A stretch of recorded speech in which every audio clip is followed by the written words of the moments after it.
Okay, so you have royally messed up at work or in another situation, and now you need to figure out what to do, what's next. You don't know. So today, that's what we're going to talk about. Good day. My name is Matthew Ewell from Leading with Nice, where we want to help you inspire others, build loyalty, and get results. So recently we had Donald G. James on our podcast, the Leading with Nice interview series. And basically, this man is gold from start to finish. It's basically chock full of good tips. He comes at his business and thought and leadership advice through the lens of manners. He has a book out. It's called Manners Will Take You Where Brains and Money Won't. And basically, it's like a field guide for today's business landscape on how manners can overcome things like education, experience deficiencies, a skill set that's not fully developed yet. And it really speaks about that space that manners gives you to keep moving forward, where otherwise things that you don't have in your inventory would slow you down.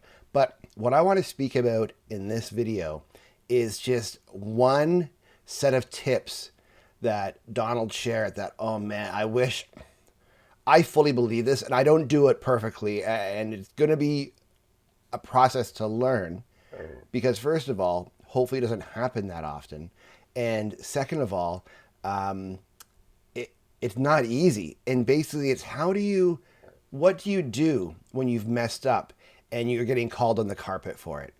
And he talked about an experience he had. He worked for NASA, so this guy, he's no joke, right? He was senior at NASA, and well respected, had a lot of responsibility, many accountabilities. And he talked about a time when he was called into the boss's office because he was responsible for a mess up. He was leading, he was accountable for an area where something had gone wrong. And, he knew it. He knew it. It's one of those moments you're like, oh, dang, like I did that. I screwed up. That's on me. And it could be career altering, career limiting, career ending. It could have been one of those moments. And basically at that point you have little control over what the outcome will be, but you do have some influence over that control. So these are the 3 steps that he talked about when you're in those moments. And the first is when you sit down to have the conversation with the person who's calling you on the carpet, who's going to address your mess up, sit square to them. Sit with good posture. Don't sit your full with your arms crossed. Have an open seating position that communicates that you are there, ready and willing to hear what that person has to say. And during that time, do not interrupt. Let them, they might need to go over it 3 or 4 times and just express their disappointment. I'm not suggesting this is the right way to handle that from their perspective, but they might do it that way. And if they are, your job is to sit with open posture and not interrupt. Now, you can eventually tell when somebody is, losing steam, coming to the end of their story, their rant. And at that point, his suggestion was to, with complete and 100% sincerity, ask, what can I do to make this right? Or alternately, how can I make this right? Now, the answer out of that might be one of many things, from resign, quit, it comes out of your budget, any number of things. But you're asking the question with complete humility, complete sincerity. And the third thing is to follow through with that.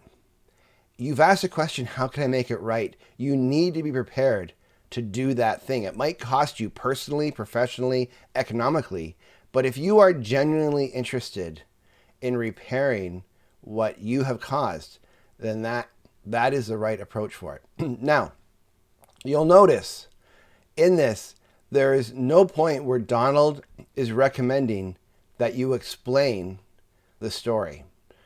And he suggested that because in a situation where you've presented yourself sincerely, openly, you've not interrupted, that opportunity for you to explain what happened, your story, may come. And that might influence the other person on their answer as to how you can make it right. Those are the 3 steps. And when you hear that, does this not sound really like the outcome that will be the most satisfying to you, that will help you sleep at night? It is so easy to get defensive. It is very hard to own something that you have done that has caused harm to the business, to a person, to an individual, to a unit, to a strategy, economically, relationally, reputation, etc.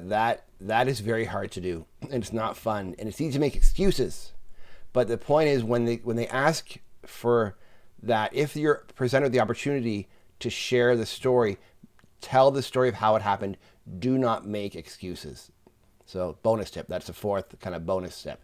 But man, check out his website. Normally I just kind of pump our own website, but you should check it out. DonaldGregoryJames.com is his website. He's a solid dude. I want this guy to be my neighbor, I want him in my friendship group. Solid guy, great advice, and so much of it, I love this too. He'd be like my mother used to tell me, and you're like, man, yeah, like these lessons, you're watching a video on YouTube, this is not new to you, right? This is not something you don't know. But as adults, when we have been influenced by other agendas than good manners and being a decent person, it's about money making or about the proverbial rat race, we sometimes forget these lessons, but at their core, they're best. And that's part of the ethos behind Leading with Nice. So if you want to hear more about this, check out the podcast. It's really good. It's solid gold. Great investment of your time to listen to it. Leadingwithnice.com. Reach out to us here if something triggered you that you're like, okay, this actually, I want to talk about this or just explore it further. Hook us up with a message via our website, on this platform, via email.